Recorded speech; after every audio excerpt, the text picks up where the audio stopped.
مسلمانوں کے جو سیاسی لیڈرز ہیں لگ بھگ شونیہ ہے، نہ کے برابر ہے، قوم سے کیسے نئے لیڈرز نکلے، اس پر آپ کا کیا میسج رہے گا؟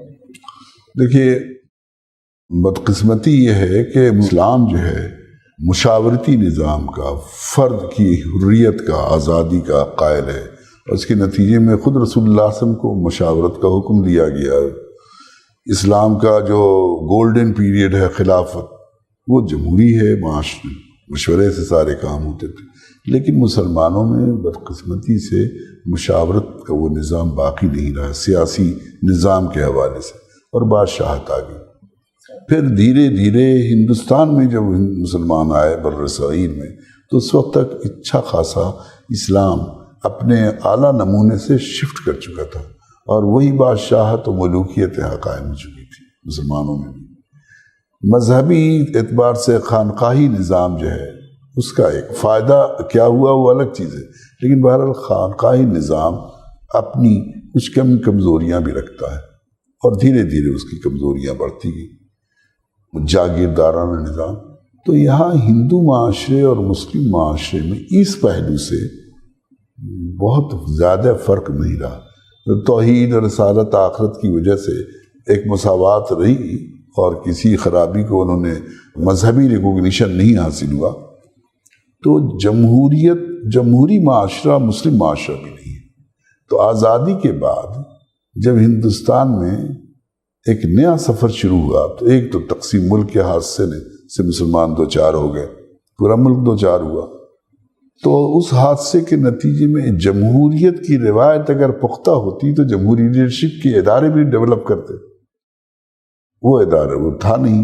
نتیجہ یہ ہے کہ مسلمان یا تو پولیٹیکل پارٹی میں ان کی پارٹی لیڈرشپ ڈیولپ، کسی قوم کی سیاسی لیڈرشپ سیاسی عمل کے نتیجے میں ڈیولپ کرے گی، سیاسی اور اجتماعی عمل ہی کے نتیجے میں پولیٹیکل لیڈرشپ ڈیولپ گی۔ تو اس کا دو ہی راستہ تھا، یا تو مسلمان کسی پولیٹیکل پارٹی میں اپنی آئیڈینٹی کے ساتھ اصولی پالیٹکس میں ایکٹیولی حصہ لیتے، جیسے مولانا آزاد نے لیا، جیسے ڈاکٹر سید احمد محمود نے لیا، اور اس زمانے میں دو چار ایسے بڑے نام بھی ہیں جنہوں نے لیا۔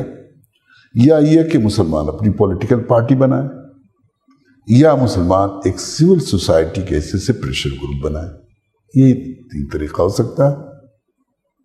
تو جہاں تک پولیٹیکل پارٹی کا معاملہ تھا، چونکہ تقسیم ملک ہو گیا، تو کانگریس میں جو مسلمان تھے وہ بھی لیڈرشپ رول میں، مولانا آزاد ان کی بات بالکل دوسری ہے، لیکن پھر پولیٹیکل پارٹیاں، خود کانگریس نے بھی مسلمانوں میں سے لیڈرشپ منتخب کرنے میں بجائے مسلمانوں کی نمائندگی کرے کانگریس میں، کانگریس کی نمائندگی مسلمانوں میں کرنے لگے، وہ پھر سو کالڈ لیڈر ہو گئے۔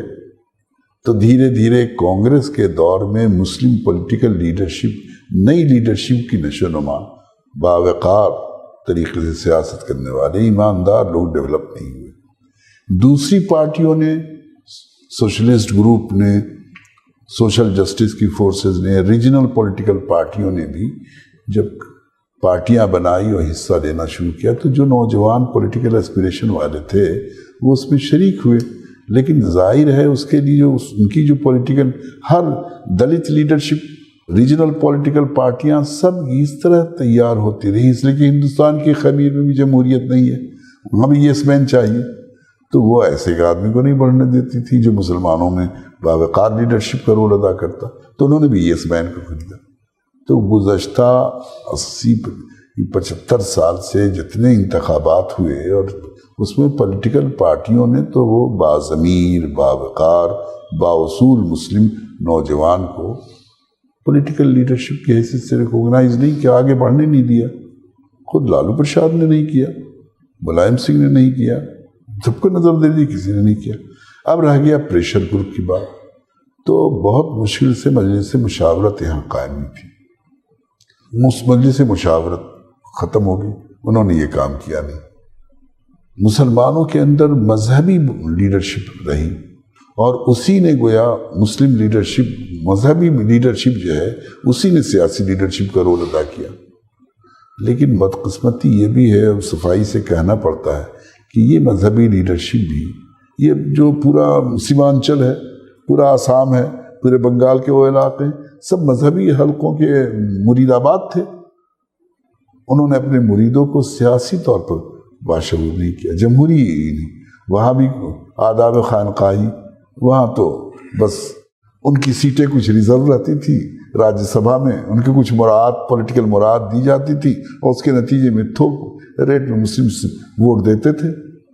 نتیجہ ہے کہ وہ مسلم علاقے جہاں سے مسلم لیڈرشپ ابھرتی، نوجوان لیڈرشپ تھی، وہ لوگوں کے مرید آباد کا شکار ہو گئی. سیاسی پارٹیاں جو تھیں انہوں نے مسلمانوں کو ڈیولپ نہیں ہونے دیا. مسلمانوں نے اپنی پریشر گروپ ڈیولپ نہیں کیا جس میں سیاسی نوجوان، سیاسی لوگ آگے بڑھتے اور اس کام کو انجام دیتے. آج بھی اگر مسلمانوں کو اپنی سیاسی لیڈرشپ کو نشوونما دینا ہے تو ریجنل ہی بنیاد پر پولیٹیکل پارٹی بنانے کے بجائے وہ پولیٹیکل فورم بنائیں جہاں ایشو کی تربیت، جہاں کارکنوں کی تربیت، جہاں حکومت سے انٹریکشن کرنے کی صلاحیت، وہاں اپوزیشن سے، حزب مخالف سے کیا کام لیں، حکومت میں جو لوگ ہیں کیا کام لیں، نیگوشیشن کیسے کریں، ایجنڈا سیٹ کیسے کریں، لوگوں کی تربیت، خود اپنے لوگوں کی تربیت کیسے کریں. پرشانت کشور کر رہے ہیں ایک پروسیس شروع کیے ہوئے، پولیٹیکل پارٹی نہیں بنائی لیکن ایک پروسیس شروع کی. تو دراصل مسلمانوں کے یہاں جمہوری معاشرے میں پولیٹیکل پروسیس جو ہوتا ہے جس سے لیڈرشپ کی نشوونما ہوتی وہ شروع نہیں ہوئی باضابطہ طور پر، بلکہ مذہبی لیڈرشپ کے دب گئی. چونکہ وہ مذہبی لیڈرشپ جو ہے وہ اس نے اس کو اس طرح سے لیا نہیں، خود وہ اس کے لائق نہیں تھے. پھر مذہبی حلقہ دیوبندی، بریلوی اور مختلف اس میں بٹا ہوا تو اس کا بھار اثر رہا. اور سیاسی پارٹیاں کیوں چاہیں گی جب خود ہندوستان کی سیاست گاندھی اور نہرو کی بلندی پر نہیں ہے، مولانا آزاد اور امبیڈکر کی بلندی پر نہیں ہے، بلکہ سب اپنے اپنے مفادات کی سیاست کر رہے ہیں. تو ایسے میں وہ کیوں چاہیں گے کہ مسلمانوں کے باوقار و باضمیر لوگوں کو آگے بڑھائیں؟ وہ تو یہی چاہیں گے جو یس مین وہ بڑھے، وہی بڑھتے رہے ہر جگہ. اور اب بی جے پی بھی یہی چاہ رہی ہے کہ مسلمانوں کا 20% ووٹ تو اس کو بھی چاہیے، وہ بھی ایسے لوگوں کو بڑھا رہی ہے اور ایسے لوگ کچھ نہ کچھ بڑھ رہے ہیں. جب مفاد پرستی کی سیاست ہے، جب کانگریس میں مسلمان مفاد پرستی کے لیے جا سکتا ہے، دوسری جگہ جا سکتا ہے، تو یہاں بھی ان کو مل رہا ہے. لیکن اگر مسلمانوں کو یہ بتایا جاتا کہ بھائی ان کی ہماری سیاست کی بنیاد کچھ اخلاقی قدروں کی پابند ہے، اسلامی سیاست. اسی لیے میں کہتا ہوں کہ 18ویں لوک سبھا میں جو مسلم پالیٹکس کا رول ہے وہ یہی کہ ڈر اور خوف کی سیاست بالکل نہیں کرنی چاہیے، منفی سیاست نہیں کرنی چاہیے، جوڑ توڑ کی سیاست نہیں کرنی چاہیے. الیکشن کے ماحول میں جو جھوٹ کا بازار گرم ہو جاتا ہے، بوگس ووٹنگ اور غلط شرط ہر کام جائز ہو جاتا ہے. لو اینڈ وار کی طرح مسلمانوں کی مذہبی قیادت کو چاہیے کہ مسلمانوں کو کہیں کہ لا تحزن ان اللہ معنا. سارے فیصلے جو زمین پر ہو رہے ہیں سب آسمان پر ہوتے ہیں. اس لیے وہ اس حقیقت کو سامنے رکھ کر کے اخلاقی رول ادا کریں. مسلمانوں کی آبادیوں کے بارے میں معلوم ہو کہ یہاں کوئی بوگس ووٹ نہیں دیتا ہے. مسلمان ووٹ کے نتیجے میں خریدا نہیں جا سکتا. مسلمان ہندو اور مسلمانوں کی تفریق و تقسیم اس بنیاد پر نہیں کر سکتا ہے. وہ اونچ اور نیچ ذاتوں کے درمیان برادری واد کی بنیاد پر نہیں کر سکتا ہے. وہ کسی کا ایجنٹ نہیں ہو سکتا ہے. یہ اخلاقی تربیت اگر کرے مسلمان تمام لیڈرز، اور 18ویں لوک سبھا کے نتیجے کے بعد چاہے جو نتیجہ آئے اس کے بعد اگر یہ تاثر سماجی سطح پر ہو جائے، سیاسی سطح پر، کہ مسلمانوں نے ایک اخلاقی معیار سیٹ کیا، ووٹ کس کو دیا جائے اس میں بھی اخلاقی معیار سیٹ کیا. یہ تو کوئی بات ہی نہیں کہ بی جے پی ہرو مہم، یہ کوئی بات نہیں ہوئی. ہم 10 سال میں کسی بھی پارٹی کو، کسی بھی امیدوار کو ووٹ کیوں دیتے ہیں، ہر 5 سال پر ووٹ کیوں ہوتے ہیں؟ اسی لیے کہ ہم اس کے کاموں کا ایویلویشن کریں. ہم صحیح ایویلویشن کریں بی جے پی کے کاموں کا کہ اس نے ملک اور ملت اور ہندوستان کے مفاد میں کیا کام کیا ہے، یا ایک خاص گروپ کے مفاد میں کام کیا ہے، کچھ سرمایہ داروں کے ہاتھ میں کام کیا ہے. الیکٹرل بانڈ تو اس کی واضح مثال ہے. تو مسلمان چاہے الیکشن کا ایجنڈا سیٹ کرنے میں ہو، چاہے اس کی مورالٹی طے کرنے میں ہو، چاہے عمل بیہیویئر کرنے میں ہو، یا جو مستقل مختلف پارٹیوں کے لیڈر ہوں، وہ مسلم آبادی میں جائیں تو محسوس کریں کہ یہاں رشوت دے کے کام نہیں چلے گا، یہاں جھوٹ بول کے کام نہیں چلے گا۔ سمجھتے کہ ہم لوگ بچپن میں ہم لوگ کو یاد ہے، بازار میں جاتے تھے تو ہندو دوست کہتے تھے دکاندار کہ میاں ہو کہ جھوٹ بولو ہو جی، یہ ان کا اخلاقی معیار تھا۔ تو جب 18ویں لوک سبھا میں مسلمانوں کا یہ امتحان ہے کہ اتنی آزمائشوں کے بعد بھی ان کے اندر للہیت، خدا پرستی اتنی آئی ہے کہ نہیں کہ اس ہنگامے میں جھوٹ کا بازار ہے اس میں وہ سچ کی دکان کھولے رہے، نفرت کا ماحول ہے اس میں محبت اور اخلاقیات کے اصول برت کے دکھا دیں۔ ہم پڑھتے ہی ہیں رسول اللہ صلی اللہ علیہ وسلم کے بارے میں، سلام اس پر کہ جس نے گالیاں سن کر دعائیں دی۔ تو یہ گالی مجبوری کی گالی تھوڑے تھی، یہ تو اخلاقی بلندی پر تھی۔